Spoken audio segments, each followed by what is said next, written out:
궁금한 이 종목 7 핵심만 쏙쏙 모아서 77초짜리 대응 전략 세워드리도록 하겠습니다. 전문가님, 어떤 종목부터 봐드릴까요? 자, 우선 서울반도체 한번 같이 보도록 하겠습니다. 9223번님이 19,000원에 20%를 보유하고 계신다고 연락을 주셨는데요. 서울반도체 한번 같이 보면서 말씀드리도록 하겠습니다.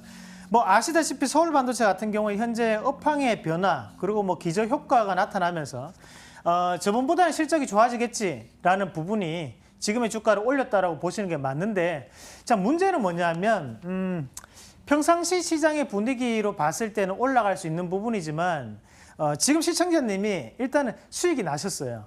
수익이 나시고 계신 상황이고 대신 장은 많이 미끄러졌거든요. 그러면 계속적으로 이 종목만은 버틸 것이다 라고 생각을 하시는 것은 시장의 원칙에 위배되는 것 같습니다. 그래서 지금은 우리가 흔히들 시장 IQ는 600이라고 하거든요. 우리보다 훨씬 더 똑똑한 시장이 지금 크게 빠지고 있기 때문에 여기에서 뭐 다만 5% 조금 넘게 지금 수익이 나신 것 같은데 이익 실현을 좀 하시고 난 다음에 좀 대응을 하시는 게 어떤가 그렇게 말씀을 드리겠습니다. 그래서 차트적으로 한번 같이 봤을 때 지금 상황에서는 사실 이 가격대 19,000원 밑으로는 상당한 저가 권역이거든요. 다시 한 번 더 내려왔을 때 도전해 보시는 걸로 그렇게 말씀드리겠습니다. 자, 다음 종목 이어서 같이 보도록 하겠습니다. 다음 종목이 이제 HLB인데요. HLB. 우리 개인 투자자분들이 많이들 보유하고 계신 종목군이기도 하고 3115번님이 문의를 하셨습니다. 118,000원에 30% 보유하고 계시고요. 일단은 HLB 같은 경우에는 우리가 안에서 리보세라닙, 그러니까 지금 이 기업이 추진하고 있는 임상 3상이 있습니다. 거기에 대한 부분 자체를 중점적으로 우리가 한번 보셔야 되는데 실질적으로 우리가 한번 생각을 해보셔야 되는 게 임상에 대한 정의를 확실하게 알고 계셔야 돼요. 임상 1상 같은 경우에는 20명에서 100명 정도의 이런 실험군을 놔두고 굉장한 사람들을 위주로 하거든요. 그 기간 자체는 뭐 몇 개월에서 끝날 확률이 대단히 높고 다음에 2상 갔다가 그 다음에 3상까지 오는데 3상은 이제 본격적으로 이 부분 자체, 이 약 자체가 효과가 있는지 없는지에 대해서 검증을 하는 차원입니다. 그래서 표준 편차 자체를 1000명 이상으로 항상 두거든요. 그러다 보니까 3년에서 5년 정도의 시간이 걸리게 돼요. 그래서 지금 이 리보세라닙 같은 경우에도 아직까지도 제가 알기로는 기간이 한 2년 정도가 남은 걸로 제가 알고 있는데 일단 그 부분 자체에서에 대한 해결되는 과정을 좀 더 지켜보실 필요가 있고 다만 좀 더 눈여겨보실 부분은 임상 3상이라는 거죠. 그러면 1상하고 2상하고는 거리가 멉니다. 그렇기 때문에 주가에 대해서 하방은 어느 정도에 대한 경직성이 나타나는 확률이 높다라는 의견까지 드리면서 홀딩 의견 드리도록 하겠습니다. 자, 다음 종목 이어서 한번 같이 보도록 하겠습니다. 서진 시스템 보겠습니다. 이 종목을 지금 8606번님이 38,700원에 10% 보유하고 계시는데 사실 이 서진 시스템 이런 종목군들 같은 경우에는 우리가 소위 얘기하는 그 조연, 그러니까 저쪽에 변두리에 있는 그런 종목군이라고 생각하시면 됩니다. 그래서 이 기업 같은 경우 거래량도 크게 안 나타나는데 이 기업이 반도체 장비라든지 또는 통신 장비라든지 아니면 이런 장비들을 납품하는 회사예요. 스마트폰 장비라든지. 그래서 거기에 대한 금속적인 부분을 납품하는 회사인데 그게 바로 알루미늄입니다. 알루미늄에 대한 금속적인 성질을 우리가 한번 생각을 해보시면 일단은 경량 금속이라는 거거든요. 가벼운 금속. 그래서 이 기업에 대한 그런 활용도가 높아지면서 실적까지 올라왔는데 자, 문제는 뭐냐면 앞서서 말씀을 드렸던 것처럼 이 기업이 거래량이 많지 않습니다.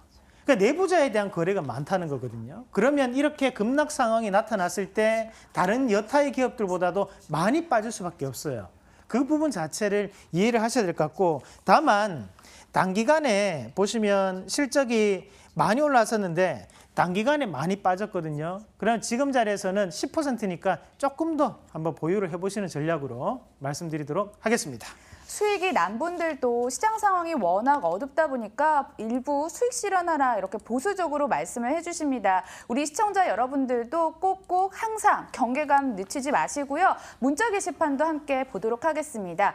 또 어려운 사연들이 얼마나 많이 들어오고 있을까 걱정이 되는데요. 자, 일단 네이버 17만 원 보유하고 있다라는 이야기도 있고요. 네. 또 LG전자, 한온시스템, 제넥신, OCI 너무 기다렸다고 또 팬분들도 깨알 오셨네요. 상로 형님 안녕하세요. TK케미칼 감사합니다. 예, 힌트 좀 나갔네요.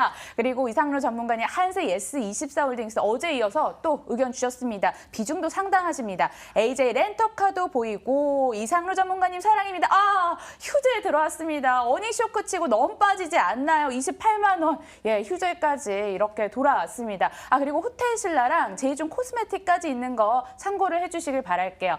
지금 네. 마음속으로 4개 종목 고르셨나요? 뭐 제 이름이 워낙 많이 눈에 띄가지고 제 이름 본다고 사실 제대로 못 봤는데요. 자, 일단은 호텔신라하고 네. 네이버, 그리고 네이버. 우리가 조금만 밑으로 내려 한번 볼까요? 자, 밑으로 좀 내려보면 내려보시면 보자고요. 자. 일단 지금 보면 여기 우리가 지금 서점기전 뭐 AJ 렌터카, AJ 렌터카. 그리고 휴재까지 휴재까지. 한번 같이 예. 보도록 하겠습니다. 4개 종목 접수됐는데요. 그럼 호텔신라부터 함께 살펴보도록 하겠습니다. 네, 호텔신라를 지금 이분이 가격대가 얼마인지 제가 확실하게 못 봤는데 지금 보유하고 계신 이 호텔신라 가격대가 94,000원에 50%를 지금 보유하고 계신다거든요. 지금 단기간에 많이 주가가 빠져버렸습니다. 그 부분 자체를 조금 이해를 하셔야 되고 이 호텔신라 같은 경우에는 우리가 주가를 크게 한번 놓고 보시면 유일하게 그 뭐랄까 이제 중국과의 관계 개선에 인해서 주가가 유일하게 오른 기업입니다. 다른 기업들은 다 빠졌죠. 그러면 결국에는 중국의 이슈로 오른 건 아니라는 거거든요. 그러면 결국에는 이재용 부회장이 구속되어 있었기 때문에 이부진 회장에 대한 역할이 좀 더 강화가 되었다라고 시장은 판단했다는 겁니다. 그러고 난 다음에 지금 주가는 다시 한 번 더 중국에 대한 영향으로 빠지고 있는데, 자, 결국에는 지금 이 13만 2천 원까지 갈 때하고 지금하고 삼성에 대한 지배구조에 대한 분위기가 바뀌어 버렸다는 거죠. 그래서 이 호텔신라가 사실 이재용 부회장이 구속이 되었을 때 가장 먼저 올랐었거든요. 저는 그 분위기가 가장 중요하다고 판단하고 지금 상황에서 봤을 때는 이 호텔신라에 대해서 수급적인 부분에서도 기관의 매도세가 꾸준히 나타나고 있는 과정이라고 봤을 때 일단은 비중 축소는 무조건 조금 하실 필요가 있으세요. 지금 여타의 중국 관련주들이 다 빠지고 있거든요. 그래 지금은 이재용 특수효과는 이미 지나갔다. 그래서 지금의 이 호텔신라를 봤을 때는 비중 축소를 조금 하시면서 대신에 분명히 반등 나옵니다. 왜냐하면 오늘 이격이 상당히 크기 때문에 반등 나올 때마다 비중 축소에 대한 의견을 드리도록 하겠습니다. 자, 다음 종목 이어서 한번 말씀을 드리도록 하겠습니다. 자, 다음 종목으로 우리가 한번 같이 보실 종목이 네이버 한번 같이 보시겠는데 17만 원에 지금 이분이 30%를 보유하고 계세요. 사실 지금 요 기업이 이제 액면 분할까지 하고 주가가 또 더 빠지고 있는데요. 지금 실질적으로 이런 네이버 그리고 우리가 카카오 이런 기업들이 우리가 지금 현재 시장을 잘 보셔야 돼요. 네이버에 대한 우리가 매출 비중을 봤을 때 70%는 바로 광고 수익입니다. 그러면 이 광고 수익에서 모든 것이 다 나오는데 네이버가 스트리밍 서비스에서는 1등일까? 그건 아니거든요. 1등은 유튜브라는 거죠. 유튜브 우리나라 시장에서 80% 이상을 과점 형성하고 있어요.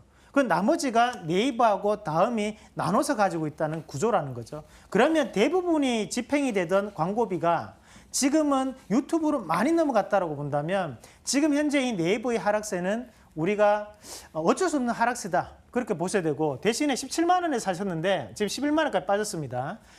제가 볼 때는 정책적인 변화, 그 유튜브에 대한 규제가 조만간 나오지 않을까. 그런 저만의 그냥 가능성을 말씀드리는 거예요. 그래서 저는 조금 더 한번 들고 계셔 보세요. 지금 팔기엔 너무 늦었습니다. 자, 그렇게 의견을 조금 드리도록 하겠고 이어서 또 한번 같이 보실 종목이 AJ 렌터카. 지금 이분이 13,500원에 30%를 지금 보유하고 계시는데요. 이 AJ 렌터카 같은 경우에도 우리가 인수된다는 얘기가 나왔죠. 그러고 난 다음에 오히려 주가는 빠졌는데 이 빠졌던 이유를 잘 아셔야 됩니다. 지금 제주도가 가장 이 AJ 렌터카 같은 렌터카 업체에서는 뭐랄까 이제 가장 많은 관광객을 끌어들일 수 있고 가장 많은 이용을 하고 있다는 겁니다. 근데 하지만 제주시 자체적으로 지금은 렌터카에 대한 규모를 줄이겠다고 했거든요. 그러면 이 AJ 렌터카 같은 경우에는 기존에 있던 차를 어떤 식으로 처리를 할 건지 거기에 대한 비용 처리에 대한 부분이 가장 먼저 급선무가 돼줘야 돼요. 그렇게 된다면 예전에 우리가 이런 뭐랄까요, SK 렌터카, LG 렌터카, 롯데 렌터카 이런 빅3에 대한 규모가 지금은 작아질 수밖에 없다라는 부분이죠. 그런 부분으로 우리가 판단했을 때는 지금의 조정은 어쩔 수 없는 조정이다라고 보셔야 되고, 그러면 지금은 이제 기술적인 부분에서 반등을 어느 부분에서 나올 수 있는지를 한번 판단 한번 해보셔야 되는데, 하단에 보시면 이 기업이 고가권역에서 지금 기관의 매수가 여기서 한번 들어오고 난 다음에 지금 다시 한번 더 매도는 그렇게 크게 나오지 않습니다. 대신에 투매 물량이랑 겹치면서 낙폭이 크거든요. 그렇기 때문에 여기서 반등이 나올 수 있는데, 그 반등 자리가 제가 볼 때는 한 12,500원 자리까지는 한 번만에 반등이 좀 나올 것 같아요. 대신 그 자리까지 올라가면 꼭 비중 축소를 하시고 다시 한 번 더 연락을 주시면 해결을 해드리도록 하겠습니다. 자, 마지막으로 우리가 효제를 한번 같이 보도록 하겠습니다. 효제를 이분이 18만 원에 28만 원에 현재 보유하고 계시고요. 사신 지는 얼마 안 되신 것 같아요. 뭐 어제 사셨는데 갑자기 확 빠지는 것 같은데, 효젤은 실적에 대한 쇼크가 첫 번째 될 수 있는데요. 하지만 우리가 이 기업을 조금 보셔야 되는 게, 앞서서 제가 임상 3상에 대해서 한번 말씀드리는 게 있습니다. 임상 3상을 진행하고 있는 기업들은 하방에 대한 경직성이 어느 정도는 나올 수밖에 없다고 보시면 돼요. 왜냐하면 우리가 일상이라는 것은 시간이, 일상을 하고 난 다음에 8년, 9년 정도의 시간이 걸리는데, 삼상이라는 것은 그래도 3년 내지 2년 안에는 승부를 볼 수 있다는 거거든요.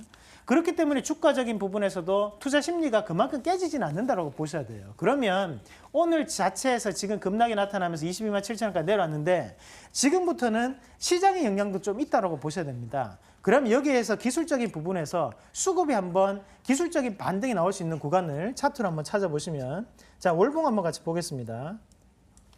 월봉을 보시면 상장이 16만 6천 원이 되고 난 다음에 지금 여기까지 쉬지 않고 다이렉트로 올라왔거든요. 그리고 지금 빠져나가는 상황을 봤을 때는 지금 제가 볼 때는 요 자리, 그래서 그 자리가 지금 23만 원 전후가 조금 될 것 같아요. 그래서 23만 원까지 한 번 더 내려간다면, 혹시나 비중이 적으시면 한번 추가 매수를 하셔가지고 빠져나오시는 전략, 그렇게 정리를 해드리도록 하겠습니다. 네, 네이버나 효젤같이 어닝 쇼크 나오면 얄짤없이 또 하락해버리는 그런 얄미운 시장이 아닐까 싶습니다. 전략에 한번 참고해 보시고요. 잘 따라오고 계십니다. 저희 계속해서 여러분들의 종목 접수 받을게요. 013-3366-8288번으로 종목 보내주시고요. 드디어 추천주 공개해 드릴게요.